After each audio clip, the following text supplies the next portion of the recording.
Srila Prabhupada ki jai. Gaur Bhakta-vrinda ki jai. Oh, glories to the assembly. Hare Krishna.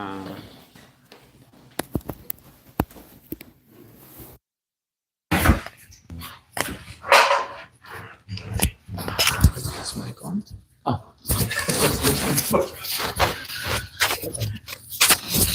Yeah.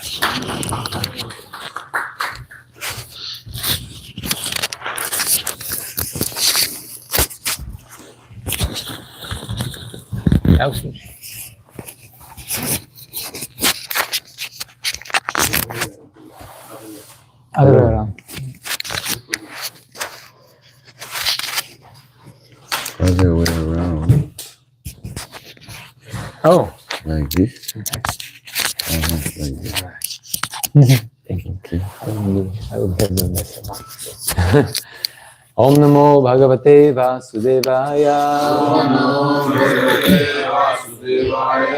Om Namo Bhagavate Vasudevaya. Om Namo Bhagavate Vasudevaya. Naranam Namaskritya Naram Chaiva Narottamam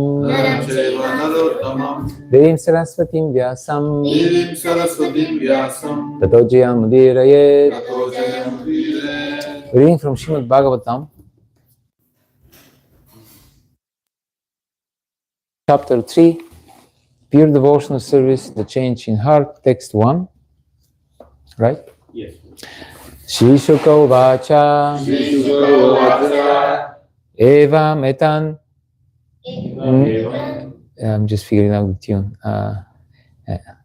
Eva Metan Nigaditam Prishtavan Yad Bhavan Mama Ninam Yad Niyamananam Manusyeshu Manishinam Eva Metan Nigaditam Prishtavan Yad Bhavan Mama Nrinam Yat Niyamananam Manusyeshu Manishinam Shri Shuka Vacha. Shri Shuka Vacha Evam Etam Nigaditam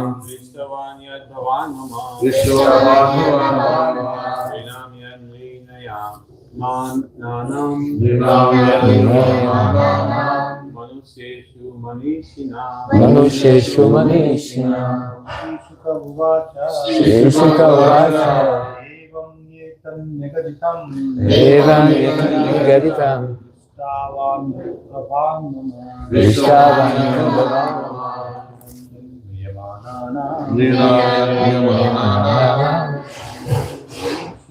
Manusheshu Manishina Shishuka Vacha Evam Yetam Nigaditam Prashtavan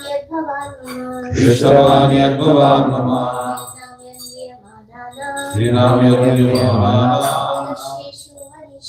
Manusheshu Manishina Shri Shuka Vacha Shri Shukadeva Goswami said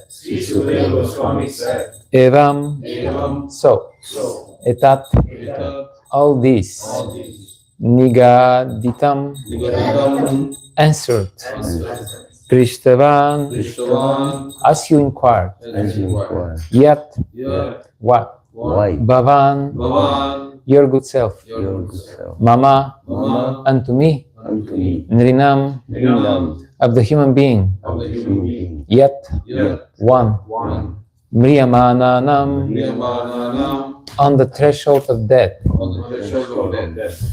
Manusheshu amongst the human beings Manishinam of the intelligent man. Translation and purport by His Divine Grace by Charan Arvinda Bhaktivedanta Swami Srila Prabhupada ki jai. Sri Shukadeva Goswami said, Maharaja Parikshit, as you have inquired from me as to the duty of the intelligent man who is on the threshold of death, so I have answered you. Maharaja Parikshit inquired this in the very beginning of Bhagavatam, if you remember. Right. This is one of the original first 6 questions. Perhaps the most important one. Maybe.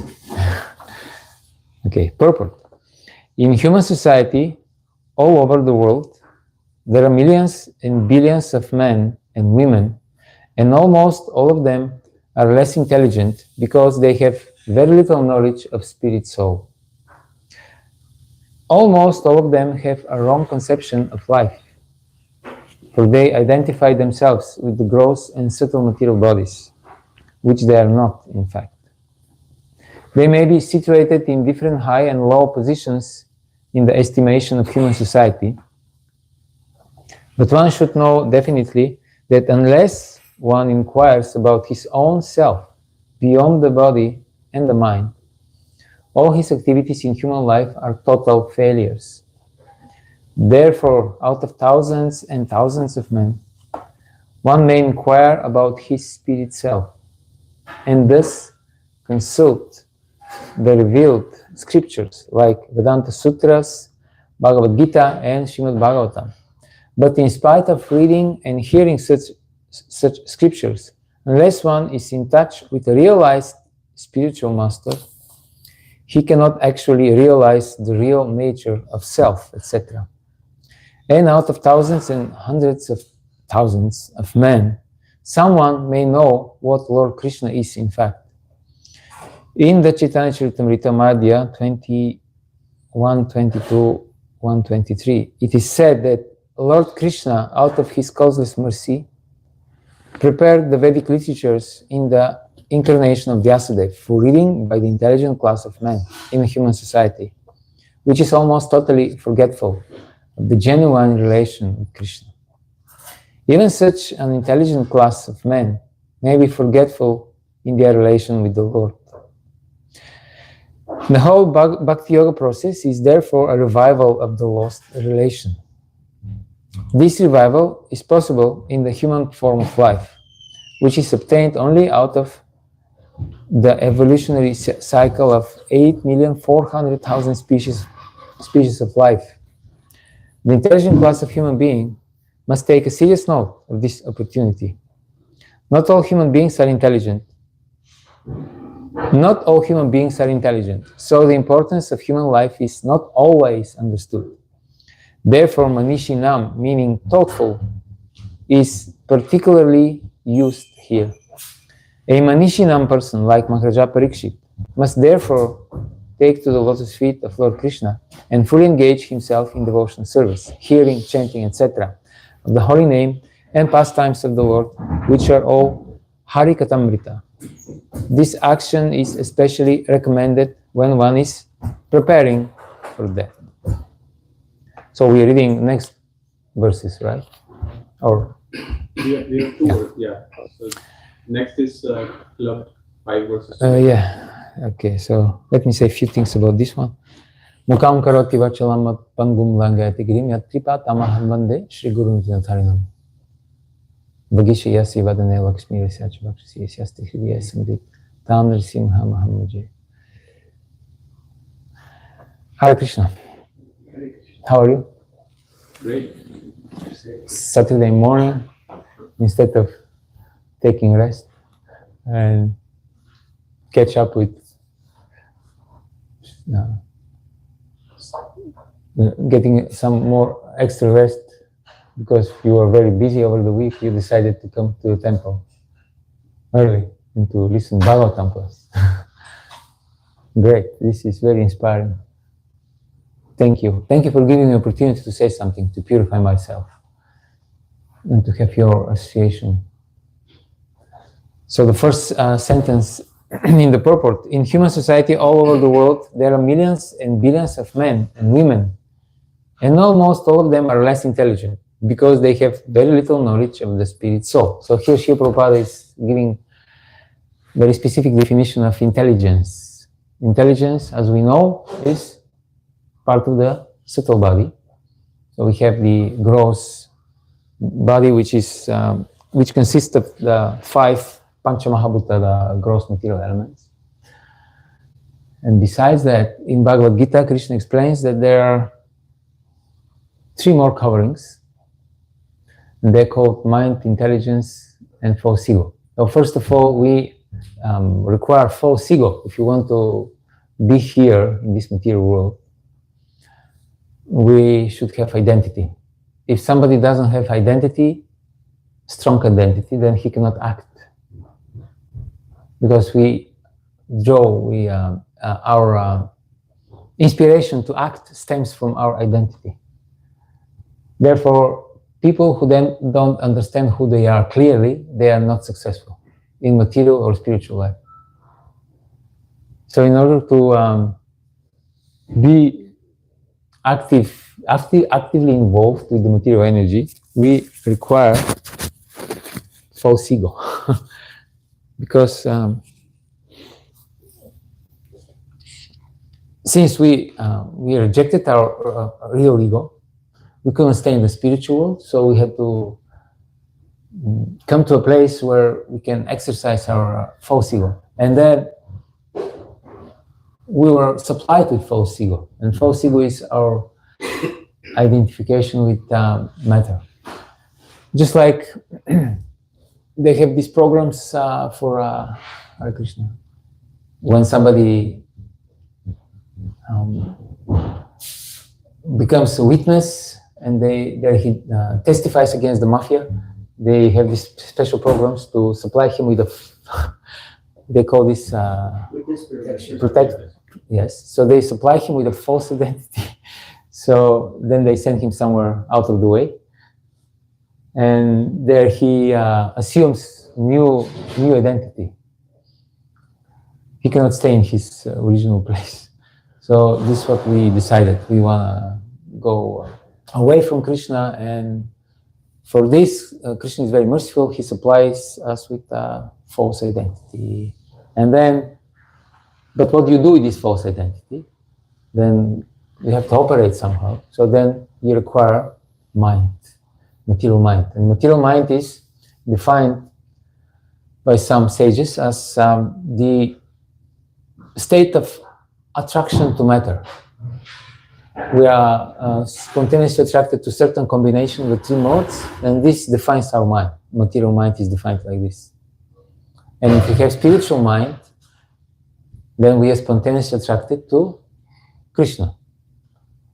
Just like Lord Chaitanya, when he was observing, he was seeing different objects. Like he saw this Chatak Parvat dune in Jagannath Puri. He thought this is Gordon. So his mind was constantly flowing towards Krishna. And our minds, the material mind, constantly flows towards matter. So this is the difference. And the Acharyas explain that there is a difference between different levels of devotees. Some devotees are, even if they manage to concentrate on Krishna for some period of time, then the mind spontaneously goes away from Krishna's lotus feet and goes back to matter. And there are other devotees who are more advanced. For them, when they, by chance, their mind turns away from Krishna for a moment or for a few moments, for a few minutes, then spontaneously, naturally, the mind goes back to Krishna. So this is the meaning of mind becoming our best friend. The mind will start preaching to us. Hey, what are you doing? Why are you wasting your human form of life? You have to, and then he will start chanting to us. Maybe this has happened already to you. Devotees, they, like Tulasi Prabhu, is telling me that regularly after a big kirtan, a big Rath Yatra, or very intense kirtan event, then when he goes to sleep, while he's sleeping, while he's falling asleep, then his mind is chanting him. He doesn't chant, but the mind chants. The mind repeats what he has just heard the last 3-4 hours. Hare Krishna, Hare Krishna, and then you very blissfully fall asleep. So this is what is required. The mind becomes so flooded with Krishna Katha that he repeats whatever he heard. And when we flood the mind with Gramya Katha, then guess what will happen? He will repeat the same thing to us. Whatever we give him, he will give it back to us. That's how the mind works. So this is the mind. The mind is the false image of the soul, the false identity. And the mind gathers all that data from the senses, and it gives us opportunity to taste all these material tastes in one place. So it analyzes, and we can taste. In the mind, the mind is the place where we taste the material rasa. Bhaktivinoda Thakur says, the jada rasa, this material dead. It's not alive. It's inert matter. And then we have the intelligence. Srila Prabhupada, he speaks here about the intelligence. Intelligence is, sometimes it is described as a separate element, and sometimes it is described as part of the mind, a special feature of the mind, because sometimes the whole subtle body is described as the mind, and the mind has different features. Intelligence falls in, but it's the mind which is the main element of the subtle body. And then the intelligence is this feature of the mind which is supposed to guide us in the discrimination between right and wrong. What is good for us, what is bad for us. This is what the intelligence does. It shows the difference and shows the common elements between different objects.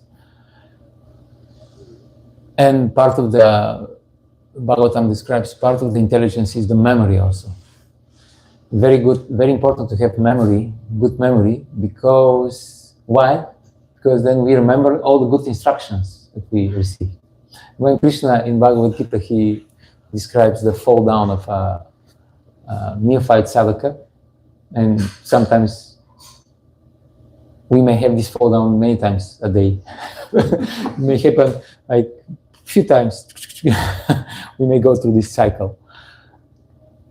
So Krishna describes Deyato Vishyan Pumsam Sangasteshu Bhajayate Sangat Sanjayate Kama Krodho Vijayate Krodho Bhavati Samoha Smriti Vibhrama. And this yes, and this Smriti Vibhrama means Smriti means memory, and Vibhrama is bewilderment of the memory. And this means that we forget all the good instructions that we got. In this particular moment, when we allowed this vicious sequence to start, and then we didn't follow Krishna's instructions in Gita. Krishna says in Gita, Adhao, in the very beginning you have to curb this enemy. In the very beginning, don't let the enemy play around, because there will be, you may think you can control him, but very quickly it accelerates beyond your control. So then the intelligence is supposed to tell us this is good, this is bad, and the intelligence is supposed to control the mind. Therefore, when we start our day, it's very important to start our day on the level of the intelligence, not on the level of the mind. What is the difference? The difference is that when we start our day on the level of intelligence, the intelligence will prepare a list of things that we have to do in our day. And they're good for us. And all these things are good for us. The intelligence will say, okay, according to Shastra, Prabhupada, the Acharyas, your Guru Maharaj, etc., today you have to do your duty, have to chant the holy name, you have to read Bhagavatam, you have to associate with devotees, you have to do some seva for the temple, you have to go make some money, and then take care of your family. So these are the things that you have to do. So then the intelligence will give this list to the mind, and the mind will, according to his own taste, he will decide how to do it, what time of the day, so the mind will be also pleased. And it's also important. But when we start the other way around, the mind prepares us the list. Okay, today I want to space out, I want to watch the movie, I want to overeat with prasadam, hopefully, and then do other things. Then the mind will get the intelligence and tell the intelligence, okay, now you you tell me what is the best way that I can enjoy my senses. And then intelligence will have to submit to the mind. This is the wrong way of life, the wrong lifestyle. So here, Srila Prabhupada explains that less intelligent doesn't mean that somebody is stupid. Sometimes when we read this less intelligent, we think, oh, there's some stupid person.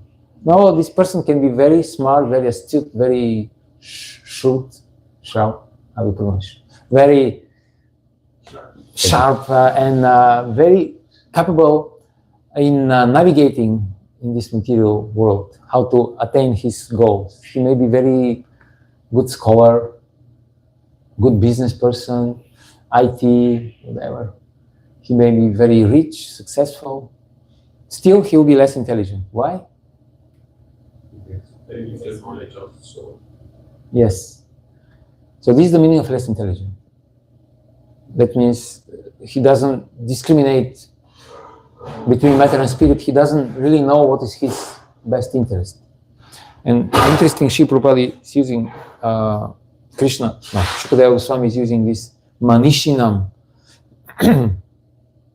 of the intelligent man. There is a very nice verse from 11th canto. And this verse, Krishna tells Uddhava, Esha buddhimatam buddhir manisha cha manishinam yat satyam anrineteha martyanapnoti mamritam.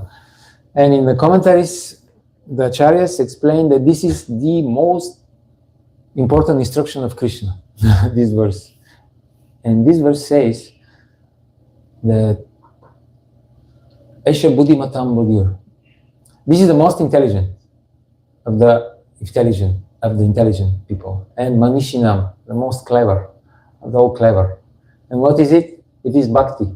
Why? Because in bhakti, yat satyam anriteneha, by martyanapnoti mamritam, by sacrificing what is temporary and ultimately illusory, which is our material body and our material life, then we attain Krishna says Satyam, the ultimate reality, which is him. And Krishna says this is the most clever thing somebody can do. And this process of bhakti is the most intelligent thing. Imagine you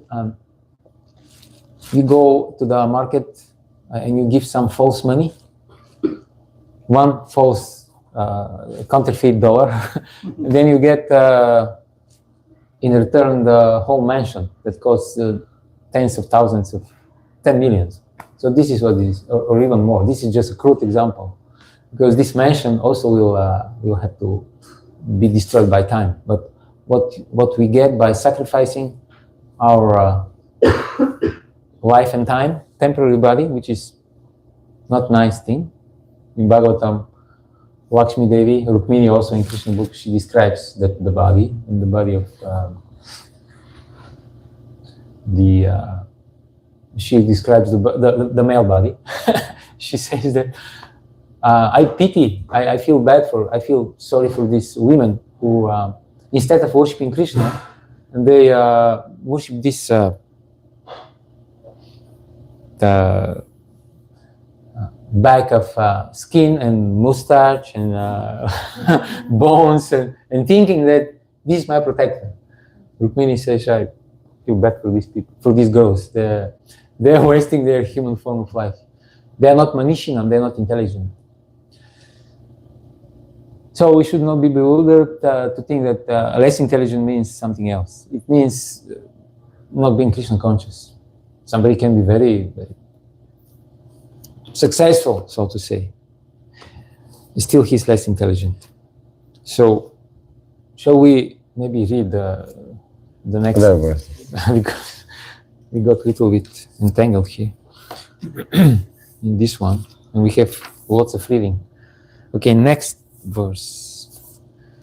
One who desires to be absorbed in the impersonal Brahmajyoti effulgence should worship the master of the Vedas, Lord Brahma, or Brihaspati, the learned priest. One who desires powerful sex should worship the heavenly king, Indra.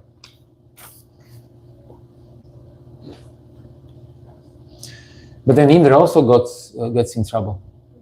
So even if you worship him, I just read in Ramayana the other day, Indra went to the ashram of Jaimini Rishi. Jaimini Rishi is one of the, we have Saddarshanas, and these 6 orthodox Vedic schools of thought, and one of them is Nyaya, and Jaimini is the Acharya of this school. No, sorry, Jaimini is the Acharya of the Karma Mimamsa. Gautama is the Nyaya Acharya. Okay, anyway. Jaimini is actually the speaker of Karma Mimamsa, yes, and he's the speaker of Brihad Bhagavatamrita. It's spoken by Jaimini originally. Anyway, so then Indra went there and he he disguised himself as Jaimini while he was away, and he seduced Jaimini's wife.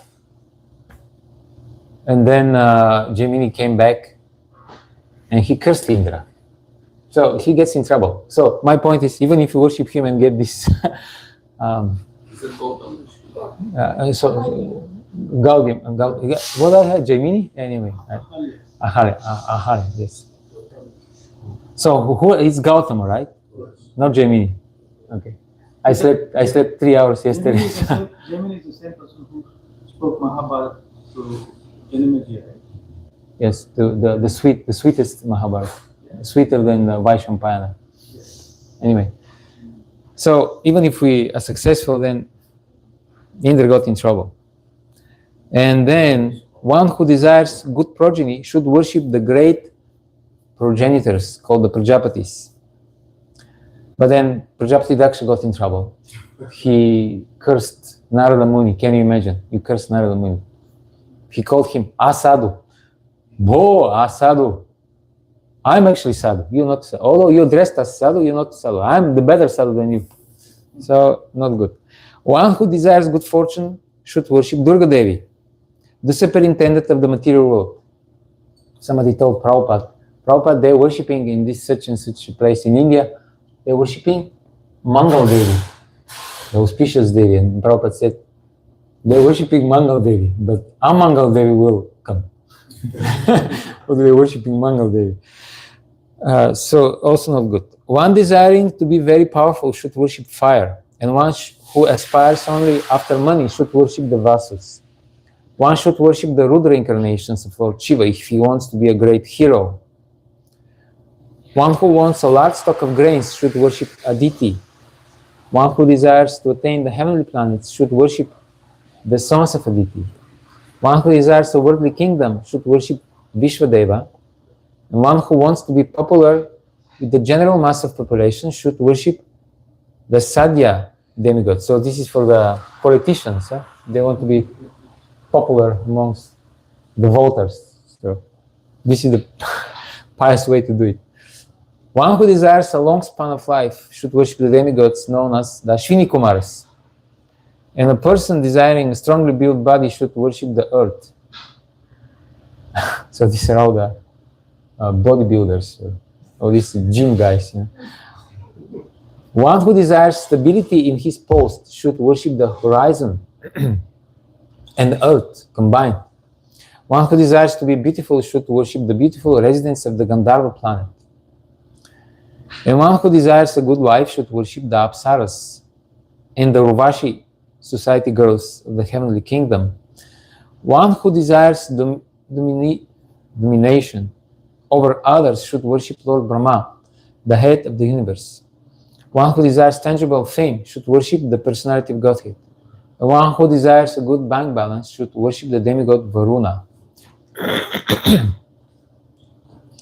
If one desires to be a greatly learned man, he should worship Lord Shiva.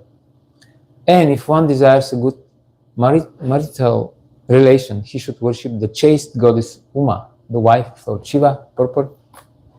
There are different modes of worship for different persons, desiring success in particular subjects. The conditioned soul living within the purview of the material world cannot be an expert in every type of material enjoyable asset. But one can have considerable influence over a particular matter by worshipping a particular demigod, as mentioned above. Ravana was made a very powerful man by worshipping Lord Shiva, and he used to offer severed heads to please Lord Shiva. He became so powerful by the grace of Lord Shiva that all the demigods were afraid of him, until he at last challenged the personality of Godhead, Sri Ramachandra, and thus ruined himself. In other words, all such persons who aspire after gaining some or all of the material objects of enjoyment, or the gross materialistic persons, are on the whole less intelligent, as confirmed in the Bhagavad Gita 7:20. It is said there that those who are bereft of all good sense, or those whose intelligence is withdrawn by the deluding energy of Maya, aspire to achieve all sorts of material enjoyment in life by pleasing the various demigods, or by advancing in material civilization under the heading of scientific progress. The real problem of life in the material world is to solve the question of birth, death, old age, and disease. No one wants to change his birthright. No one wants to be dead. No one wants to be old or invalid. And no one wants diseases. But these problems are solved neither by the grace of any demigod, nor by the so-called advancement of material science. In the Bhagavad Gita as well as in the Srimad Bhagavatam, such less intelligent persons have been described as devoid of all good sense. Shukadeva Goswami said that out of the 8,400,000 species of living entities, the human form of life is rare and valuable. And out of those rare human beings, those who are conscious of the material problems are rarer still. And the still more rare persons are those who are conscious of the value of the Srimad Bhagavatam, which contains the messages of the Lord and His pure devotees. That is inevitable for everyone, intelligent or foolish. But Parikshit Maharaj has been addressed by the Goswami as the Manishi, or the man of highly developed mind. because at the time of death he left all material enjoyment and completely surrendered unto the lotus feet of the Lord by hearing his messages from the right person, Shukadeva Goswami. But aspirations for material enjoyment by endeavoring persons are condemned. Such aspirations are something like the intoxication of the degraded human society. Intelligent persons should try to avoid these aspirations and seek instead the permanent life by returning home back to Godhead. Here we have a long list of recommendations for people who are, in Bhagavad Gita, Krishna describes them as Alpa Medasa. And Krishna says,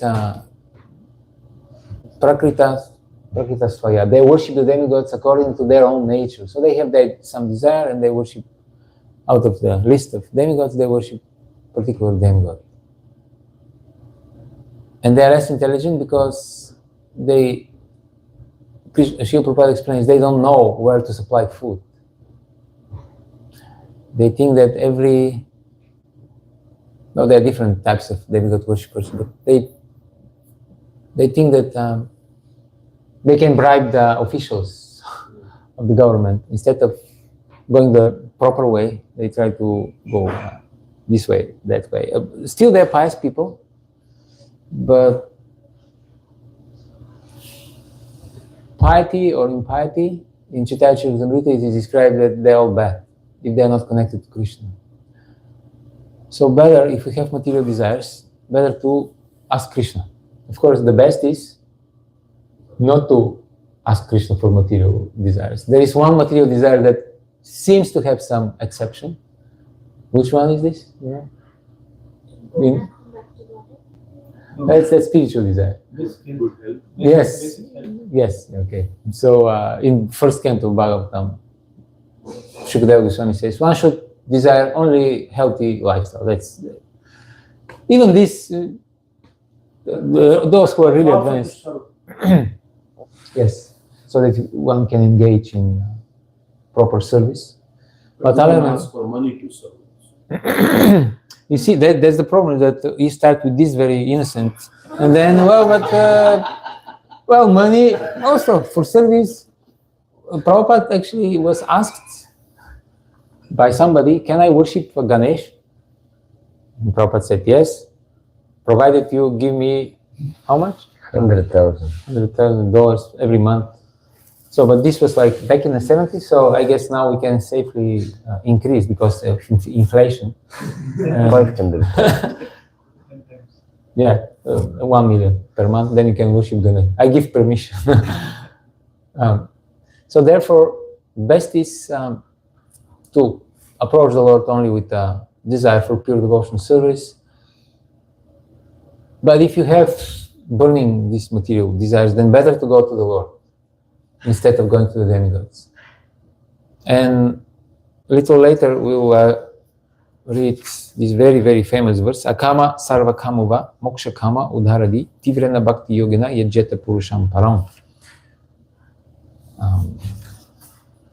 It doesn't matter. A person who has broader intelligence, again, this is udharadi, with broader intelligence, so it's like manishinam. Whether he be full of all material desire, without any material desire, or desiring liberation, must by all means worship the Supreme Whole, the Personality of Godhead. So this is called Tivra Bhakti. Tivra Bhakti is translated as intense, with great force. So Tivra Bhakti is not exactly like pure Bhakti, pure unalloyed Bhakti. It is little below that, but it's also very commendable. What's the difference? Tivra Bhakti means that we do have material desire. It's not spontaneous. Yeah, you can say it's not spontaneous, but we have material desires. We want something material, but then we don't make special arrangements, special endeavor to attain this material desire. We just worship Krishna. What are the examples? in Bhagavatam we know about the Dhruva Maharaj. He had desire for kingdom, but he didn't start some political party, or he didn't, in the Kali Yuga, what they do, they just murder their father, the king, and then they become king. That's like a long list of kings that were murdered by their family members. This is the Kali Yuga. So Dhruva Maharaj didn't do anything besides engaging in devotional service. So he just performed tapasya to please the Lord. And then the Lord appeared, and the Lord told him, I will grant your desire. And then Dhruva Maharaj, by this time, he already didn't want this kingdom. And he felt very sorry that he at all asked for this, that he had this in his mind. And then, in very dejected mood, he told Krishna, yes, you give me this kingdom, but you will not give me prema for you.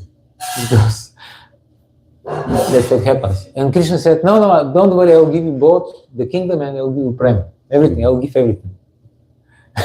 But still, while going back to the kingdom, after he had darshan with the Lord, Dhruva Maharaj felt very sorry that he had this material desire. And Prabhupada writes in the purport, we will also feel very sorry if we approach Krishna with material desires. So we shouldn't, because we will feel sorry just like Dhruva Maharaj felt. And then another example is Kardama Muni. He had desire to marry, to have a good wife, but he didn't do anything for this, anything on his own. He didn't start Instagram account and putting picture of himself while performing heavy, can you imagine? Performing tapasya in Himalaya. Heavy tapasya is looking for a wife. Yes, very qualified. He didn't do that. He just worshipped the Lord, and he didn't even go to his temple president to say, could you please arrange for some nice girl? No, there was no temple president also there. He just depend on Krishna, and Krishna appeared. Personally. Krishna came personally, and Krishna told him, I already arranged exactly this type of girl that you were thinking about during all these long years of tapasya. I arranged exactly this girl for you. It's coming, just coming now, tomorrow. Tomorrow, day after tomorrow, they will come. Now, this is what happens when we completely surrender to Krishna. And Krishna knew exactly what he wants, and exactly what he wants. He knows the heart of the devotee. So if we have faith in Krishna, then Krishna will take care. And if we don't have such faith, so strong faith, then we try to do it on our own, and then Krishna will also help us, but he will also let us experience the inadequacy of our choices. So it's a question of how much faith the devotee has. Yes, knowledge and faith, they're connected. And faith. Therefore, sometimes when people say, I don't trust devotees, that means we don't trust Krishna also. We don't trust fully Prabhupada, because it's one thing, faith, trust. Tulasi Prabhu, maybe you want to say something.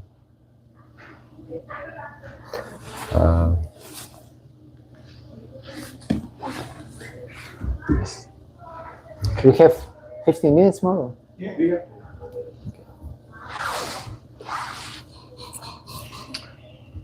So the last point that you were talking about, this Tivra Bhakti. So basically the idea is that in both cases the devotee may have the material desires, but in one case, I have the mic. You have? They're high tech. So in one case, the devotee, he has a strong desire, and because he doesn't have complete faith in Krishna, that Krishna will make the arrangement, he actually goes himself to make the arrangement, whatever it is, money, a wife, whatever it is. Okay, but then somebody may say, but you also have to do something. Like Arjuna didn't just sit down and he could have just, okay, I depend on Krishna, I don't fight. Well, that's the difference. That in the first case, what he would do, he would directly start making arrangements for getting this thing. On his own. Yes. In the second case, he knows, okay, I have this desire, I have to do something, but because he is highly intelligent, as it is said in Bhagavatam, he will understand actually the best way to get my desire fulfilled is just to do devotional service for Krishna. And by satisfying Krishna, Krishna will make the best arrangement. Because actually at the end of the day, I don't know what is the best thing for me. There is prayer like this by Priti Maharaj. He says, my dear Lord, like a father, please, not waiting for the, you do what you think is best for me. Another thing I remember is this verse in Gita where Krishna explains that all these magnanimous souls who approach him with material desires, Krishna says, I also like them, they're very dear to me. They ask for something that I already preparing to give them. Even without they asking, I knew what they want. They came and asked, but I was ready. I was almost ready to give them. So Krishna knows. So it's the question of whether we choose to go and ask or no. Yes. Yes, Chaitanya Charitamrita it also says that he's asking for poison, but why should I give him poison? Right. Give him Yeah. Yeah, that's the point. Like in the second case, devotee, he understands just by performing bhakti, everything that I need will come. And this is actually the definition of faith in Chaitanya Charitamrita. Shraddha Shabde Vishvasakahe Sudridan Nishchaya Krishna Bhakti Koile Sarva Karma Kritahaya. Shraddha means if I simply perform devotional service, Krishna Bhakti Koile Sarva Karma Kritahaya. All other karma, all other duties, everything else that I need, automatically it will be taken care of. Nothing will lack in my life. It's not that, oh, because I surrendered to devotional service and you see I lost all these opportunities in life. No, we should not think like that. So this is Tivra Bhakti, this very strong faith. It's like a ray of sun, just like a laser. Only Krishna. This is the only thing I have to do, and everything else automatically will be taken care of. And yes, why sometimes it looks like we have desires and Krishna is not fulfilling them. Well, like demigods, they just have to do their job. You want something, okay, they look, okay, he has the karma, yes, he has the karma, okay, give it to him. But they don't care what will happen after that. They just want to do their job. Now Krishna, he is very personal. He looks what is the desire and he wants to help his devotee, but he also looks what will be the consequence for his spiritual advancement. And if there is clash between these two, Krishna will say, okay, you have to wait. I mean, I don't mind fulfilling your desire, but not now. You're not ready. This may crash you. It may be actually very bad for your spiritual advancement of the world. So we are going to wait a little bit. And I was thinking, just imagine how personal is Krishna, because he understands that the devotee may blame him. Just like the doctor, the patient may, why are you giving me this bitter medicine? So he's ready to take this risk to be, the devotee can actually get angry at Krishna. Why are you doing this to me? Why don't you fulfill my desire? He's ready to go through this. He doesn't mind. And we do become angry at Krishna sometimes. Can you think about such kind of example in your life? Krishna allows something to happen that really makes you a little bit. Yeah, right now we are angry because he's not giving us money to come to the temple. Just see, already we are angry. Oh, Krishna, what? I'm your devotee. What's happening? Why is taking so long time for you, huh? Yes, so actually that's one very, very big difference between Krishna consciousness and many other spiritual teachings. That we as devotees, especially as a followers of Srila Prabhupada, trying to get his mood and trying to follow the process of Krishna consciousness as he gave it to us.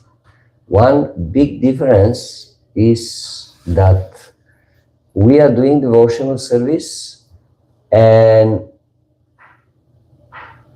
we are happy with whatever Krishna gives, with whatever Krishna supplies.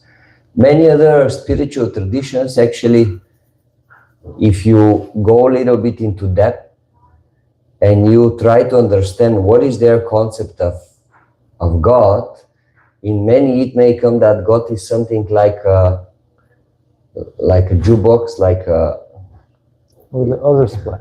yeah, like the person who is just staying behind the counter and you just say, okay, give me 2 bags of rice, give me 3 yogurts, give me 1 gallon of milk, and he just putting in front of you.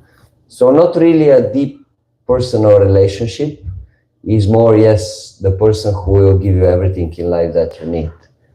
But about relationship, well, we don't have to have a really deep relationship. Why is this? Because people think my relationships are with material persons. So this is my life, and spirituality is just something tedious, boring, formal, and the real life is here. So I don't need to invest my emotion. I already invested my emotions in material relations. So. Yes, my happiness, my joy, my emotional fulfillment, all these things, they all come actually in the relationship, in the material sphere of life. And what about spiritual? No, spiritual is different. Spiritual is impersonal, and the personal is here. Yes. And spiritual is impersonal. Or some traditions, they'll have the idea that you go to heaven, and the heaven is, what is their concept of heaven or spirituality? Well, it is the life here, but without the bad things, like for example, you drive your car, they cannot give you fine, or you eat and you cannot overeat, so you cannot suffer after that. Like the life as it is here, but without the bad things. And then if you ask them, so where is God in the whole picture? And they'll tell you, oh, you cannot actually see him. He's like a principle. He is somewhere there, but actually he is just giving you everything that you need so that you can enjoy your life. Not more than this. This is their understanding. It sounds like Karma Mimamsa, very much. Yes, actually. So yeah, that's one very important thing, that Krishna, he will fulfill all our desires, and there is no doubt about this, but he will do it the way he wants and whenever he likes. Why? Because actually by his supreme intelligence, he understands this will be the best arrangement for this and this and this. Or sometimes he may even take the risk not to fulfill some material desire that we have. Demigods would never do that. If you have the karma, they will just fulfill it. It doesn't matter what will happen after that. Like I was reading this famous story with, at the end of 10th canto of Srimad Bhagavatam, with Vrikasura. He was performing these, huge austerities. And what was his desire? Just to be able to kill anybody at the moment he likes. I mean, but then Shiva had to give. Why? Because this is his position. And then he himself got into trouble because of that. So Krishna, rather, sometimes he takes the risk, a devotee, temporarily, to become a little bit upset with him, but rather he wants to benefit the devotee long term. This is the special relationship. But also sometimes Krishna fulfills the desires so that the devotee doesn't go away also. Because he sees that, well, if I don't fulfill this desire, he will just stop chanting, so sometimes also. Just he's- okay. He's very, very personal. He's very, very personal. That's something very important. Krishna consciousness means personal relationship with Krishna. It means Krishna will reciprocate all your needs, material and spiritual. And we shouldn't have any doubt about it. It's very important in spiritual life. Then the other thing I wanted to mention is, like, we are starting new chapter, and this new chapter, what is the title of the chapter? Who remembers? Yeah. Let's see now. Almost. Changing the heart. Oh, it's very, very important point. Changing the heart. So Krishna Bhakti actually means the change in the heart. So that means if we, let's say, practice Krishna consciousness for 5 years, 10 years, 15 years, 20 years, but still our heart is the same, something is wrong. Should not be like that. Should not be like that. Meaning our heart should become very, very soft for spiritual emotions, for spiritual relationships. In material life, our heart is very hard for spiritual emotions and spiritual relationships, but very, very soft for material emotions. Yes? Yes. Like sometimes in YouTube or Instagram, whatever, you can see these clips like, what is this, like big heart respect or something like that. So let's say they give whatever, like some guy, for example, he's like pretending that he's walking with crutches, so he has some problem and whatever, he cannot put his shoes or something. And then so many people passing by, and suddenly someone sees and he's saying, oh, I have to help this guy. And then he helps him to put his shoes, and then suddenly he's removing the crunches and he's saying, actually it was all fake, and we are just shooting like a short clip with you. It's called prank. Yes. And thank you very, very much. And actually we appreciate your good heart, and now we have something for you. And whatever he gives him, like whatever, like 1,000 pounds or dollars or a new iPhone, whatever. Like, and suddenly they, like, the whole idea is that, okay, now let's capture the reaction at the end. And then the person is like, oh my God, thank you very much, thank you very much. Really? Are you serious? Yes.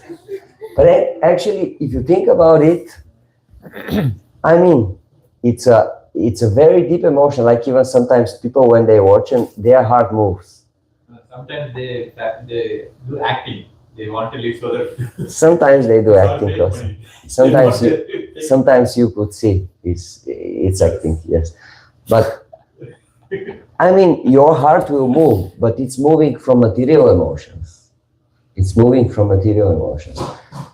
Now we want to change this, because so many quotes in Bhagavad Gita, Sukha Dukkha Samekritva, Labha Labha Jaya Jaya, Tatoyu Dai Jasva, Naivam Papam Avapsyasi. Actually, a devotee who has a higher consciousness, actually he will see material situations in the same way.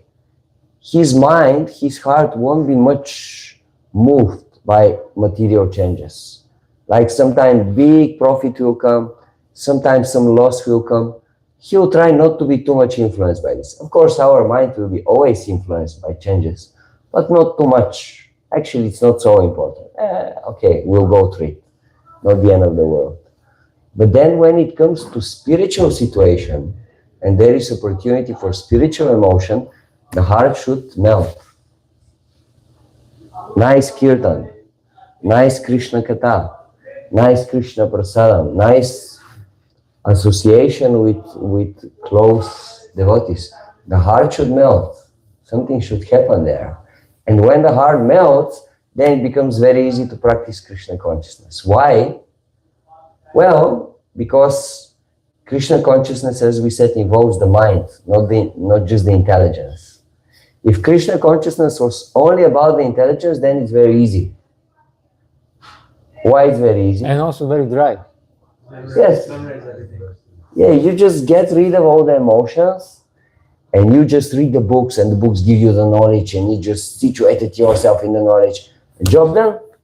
It's all very easy. But where is the problem? Problem is that intelligence will tell you one thing, but your mind will say, oh, actually, I want something else. Then the difficulty comes. Intelligence will say, you have to get up at 3:30. Best time for spiritual practice, Brahma Muhurta. What will the mind say? Get lost. Come on, give me another half an hour, okay? Relax. So this is the problem. Now if our mind managed to experience very deep emotions in spiritual life, in spiritual relationships, there will be no conflict. Because the intelligence will say, this is the best thing for you, and the mind will say, why are you telling me this? I already know it, and I don't want to do anything else. So then it becomes very easy. Then your mind becomes the driving force in your spiritual life. Then it becomes very easy.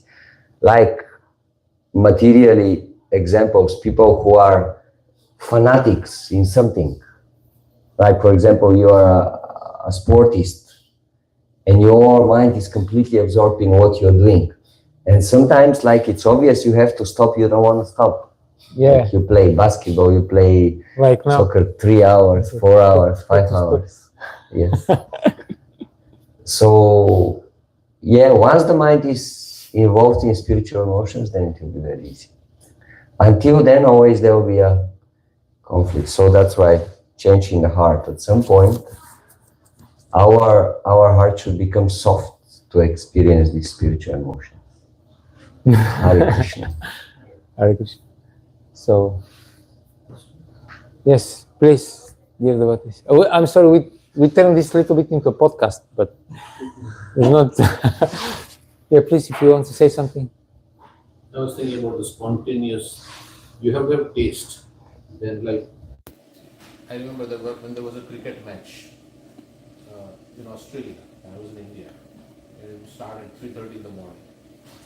But I would get up. There was no like hesitation. No question.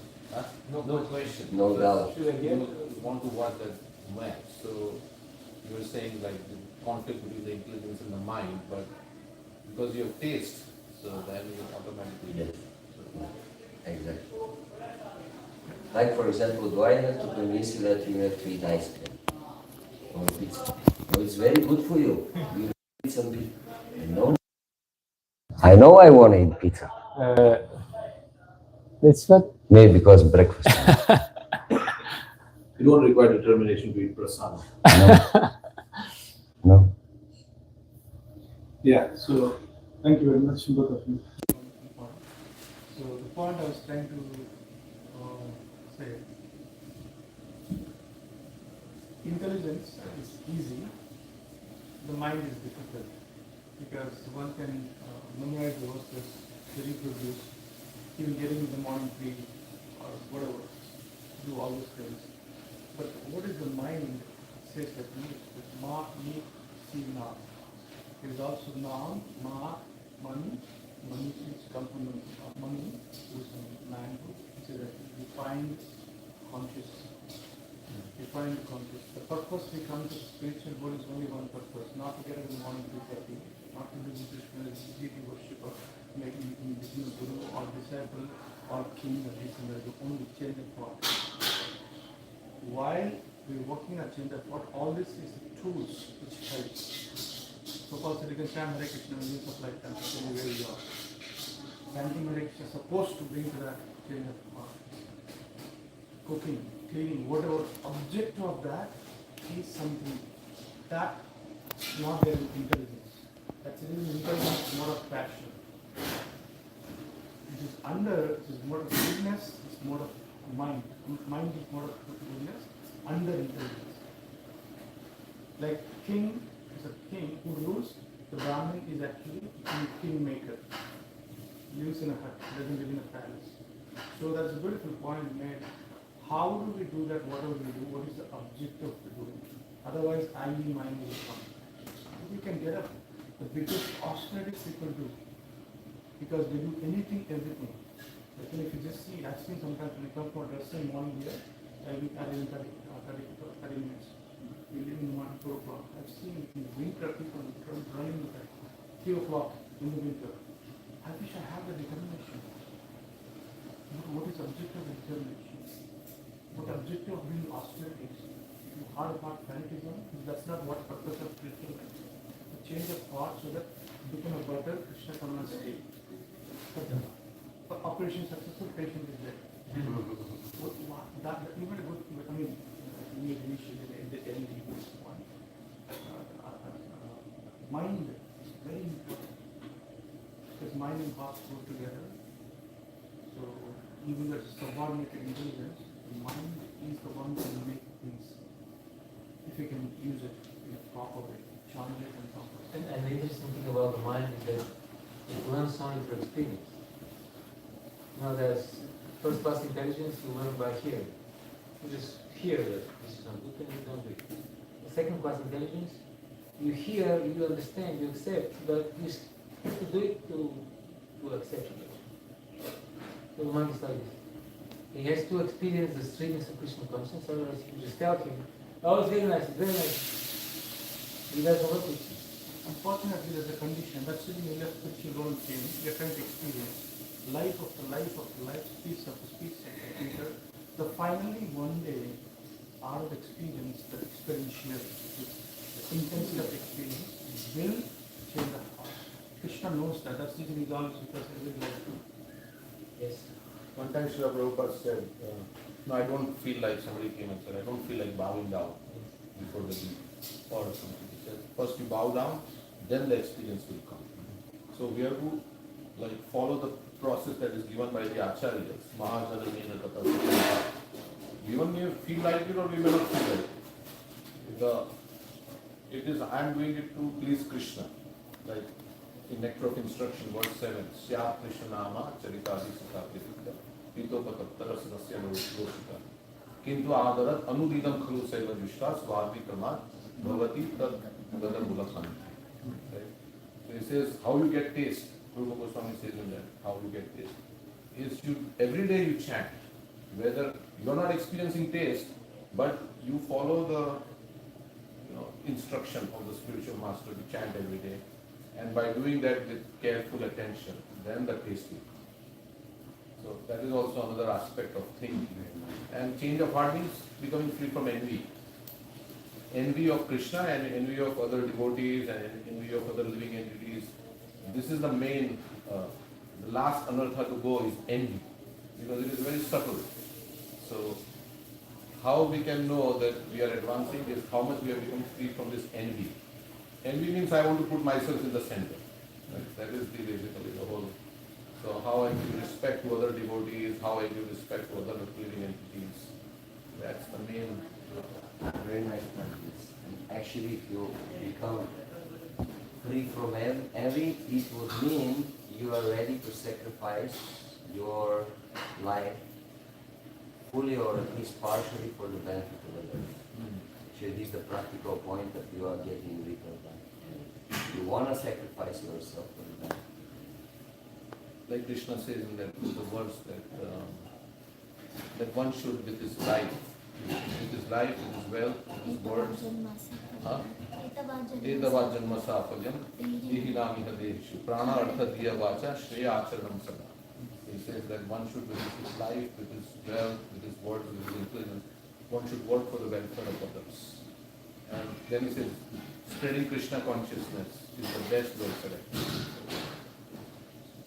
But material emotion also, Prabhupada had material emotion when he was in Mayapur, and he saw that there were, the beggars and the dogs, they were both competing for the prasadam. He had tears in his eyes, at that time. You may say it's a material emotion, but then he made the statement that nobody should go hungry, then my so feeling that, because at that point they need something, we cannot give the highest philosophy. If somebody is hungry and they need something, that at that point what they need is what they need. Because Krishna consciousness, Yes, having a spiritual softness of the heart, it does not exclude experiencing suffering when you see people are suffering really. Actually, it's including it. But the point is, the solution will be spiritual. Whereas if you just see the suffering of others through material consciousness, you'll try to find a material solution. But of course, soft heart means it's yes, emotion can touch the soft heart. So it will come in both spheres, spiritual and material. But the solution will be spiritual. Solution for the problem. Yeah, if you want to say something, you want to hear from you, if you want to say something. One time, Srila Prabhupada, like some a class of boys and girls came in Mayapur, and they were very poor. And they when they took darshan, they were chanting Hare Krishna. And then Srila Prabhupada actually said, now you have to give them some money for clothes. And the devotees there were a little bit shocked. What do you mean, Prabhupada? Like, we are giving Krishna consciousness. Like so many times you said, no welfare activities, no this, no that. Srila Prabhupada said, no, now that they came, they chanted the holy name, they took darshan, they took prasadam. Now they are Vaishnavas. You can't help them because they are little bit. Or one time Srila Prabhupada took of his personal money from his pocket, gave to one of his disciples and said, buy a toy for your boy. So someone may say, wait a minute. You are not doing it. He don't give money to go on the children. So within Krishna consciousness, yes, emotion should be there. Yeah, that's the reason when Jiva was going to explain, whether we talk about Vidas, soul, super soul, no, Bhagavan, right? So in general, you need to explain. If you see the chandelier, you see bottom up. So the small and the next big, next big, next big. But he explained actually, you should see the problem of the sea. First you see Bhagavan. He has inbuilt Paramatma. He has inbuilt Atma. It's not like you see the small next big, but he sees explained, it's a bigger one. That's what I'm saying. You have the spirituality, all the things part and parcel. If you see Karma Yoga, Dhyana Yoga, Hatha Yoga, but as a separate, you eventually merge into Bhakti Yoga, but no, if you see Bhakti Yoga talk, that's all things inbuilt. So here are the different dimensions. So the reason is that when that happens, like in we pay $100,000, you know, $1 also. It's not like one thing like that. The perception of bhakti, because that is the word is emphasized. That is the essence of bhakti, no power cannot be. So that is the thing which comes with when eating hungry, we don't eat, something has to happen, satisfaction, pusti, santusti, all three things has to happen. Nourishment, satisfaction, and fulfillment. So yeah, next discussion. How do you give a few words? I'm reminded of the pastime of Jagannath Das Babaji. He fed the dogs of Navadvip.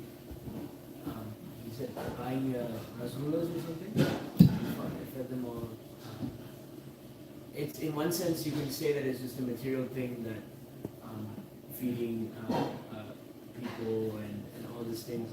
But actually it's by, if it's only exclusively this, yes, it is. But if it's a surplus of your spiritual life, then you can say that it's actual compassion. Because if you have spiritual compassion, that if you're serious in your spiritual life, you're, as Prabhu was saying, you're free from envy.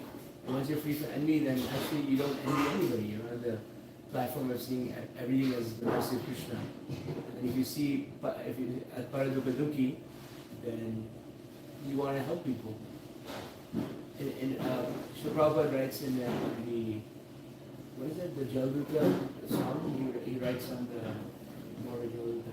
People are waiting for the mercy of Lord Chaitanya and Lord Nityananda, and they're just looking out their window and saying, when will Lord Chaitanya and Lord Nityananda come and save me?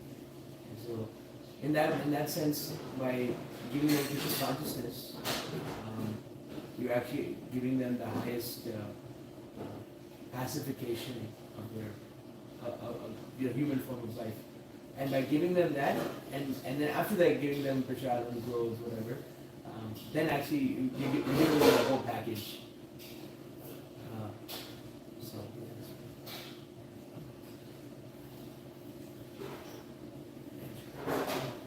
I'm just reminded that Srila Prabhupada once got a letter, I think from Prabhu in Cleveland. He saw the Salvation Army, they would give out like lollipops to the kids. And so then he asked, like, can we do this? If we buy lollipops and we offer them to the TVs first, can we give them out? And Prabhupada said yes, because at that point it becomes prashadam, and it's a spiritual activity. So not only are they their stomach is satisfied, but also they're making some against it. That's why Vaishesh Prabhu is being lollipop. Yes. We used to offer lollipops directly to Radha Govinda on the altar. However, Yeah. And candy canes. why tradition is left? We have to start it again. Mataji, what is it? Yeah, I was reading one quote where Prabhupada is saying, if one's heart does not change, tears does not flow from his eyes, body does not shiver while chanting the holy name, it should be considered due to offenses only. And one of the offenses is to maintain material attachments. So as we were discussing, even if we have material desires, we should be doing Tibra Bhakti, but doing Tibra Bhakti we should not be focusing on those material desires because it's an interruption to our heart being changed. Should be focusing only on Krishna. And then if our karma is there, also I was thinking, Dinabandhu Prabhu says that if you bathe in the Yamuna, then both your punya and pap will be destroyed with bhakti. And all these material things are coming from punya. So the devotee should expect isn't material advancement, I don't know. They might be which is an obstruction to the advancement. Even Krishna says, Isam Antaradhi Papam, Jananam Punya Karma, feel Bandha Mohan, one person determined devotee says only what good and bad has to go. Yeah. Isam Antaradhi Papam, Jananam. Yeah, if punya karma remains, we have to take another birth. So with our bhakti, we are also destroying our punya karma. Yeah, I was just thinking, I think somewhere Prabhu mentioned about different spiritual practices and how it's tried, right? And I was thinking that how amazing our process is, where we can actually, Krishna is a person, we can personally relate to him, and if we are in difficulty, then who to go to, right? Not just some light or some imagination. We have a person who is always there to support, help us, and even, of course, it's not pure devotional service when we have material desires, but if somebody has, that's not the best, but still if they are going to Krishna, that's amazing. And I was thinking, so Prabhu, you mentioned about, one thing we can ask that's material is good health, but I was also thinking that, protection, we can ask, from some material challenges, Krishna, please protect me, it's so difficult, I cannot do it on my own, Krishna, only you can help. So, like I was thinking of example of Draupadi, when she was, her clothes were taken off in the assembly, and yeah, so just to protect herself from the embarrassment, she asked, Krishna for the help. So even in difficulties also, if we think of Krishna. And also, if you remember Uttara, when Ashtama said Right. Paki Paki Mahayogi, they were very heart-touching. Because there is no plan B. Yeah. No plan B. Just Krishna, only Krishna and Singing with Gajendra. the entire Devadana Samana, like demigods, demons churning the milk ocean. That entire every step is asking Krishna Krishna Mahabhava, one after one after one. It's just I just wanted to, it's a very neophyte understanding. But sometimes we forget that there is a channel of directly praying the Lord. Sometimes in all these philosophical discussions and all those things, we tend to forget the very everything. Yeah. If there is somebody who is there Yeah. with you, you can approach him anytime. Whether it be your spiritual master or whether it's the Lord, that's a secondary discussion. But that is something. There's an interesting purport in the Bhagavatam. Prabhupada says the difference between Sakama and Akama devotees is that Sakama means with material desires. As soon as there is a difficulty, they will go to the Lord for help.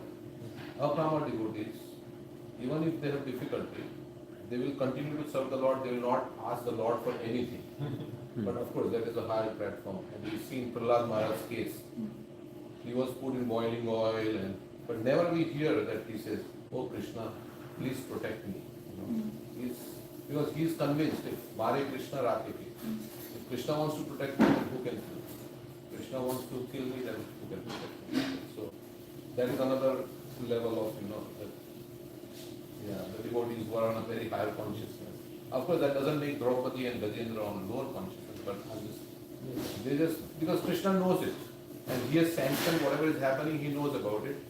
I will continue to do my service. I will not ask anything. Why should I disturb the Lord? Prabhupada writes like that. Why should I disturb the Lord for my protection? Or I will just continue to serve. It's very nice. Then again, I want to share something. It's also pleasure of the Lord to fulfill it. He says this many times. Also, Sachingra, he says, please ask for a benediction, dear Prahlad. This is my pastime that I want to. And then Prahlad says, no, I don't know. Then he gains. Please ask. So, you see, we cannot also refuse. It's beautiful fun.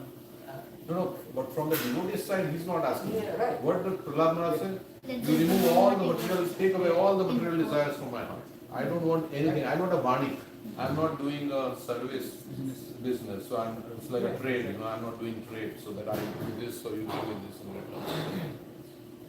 It's like sometimes people are afraid to accept the gift because they become, I become entitled to it.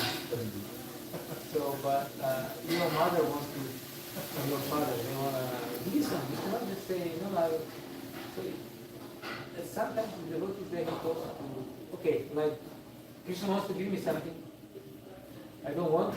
But they don't want it. That's their qualification, but they will accept it because Krishna wants it. Krishna, sometimes you say that Krishna forces happiness to the devotees. They don't want it, but he forcefully gives them.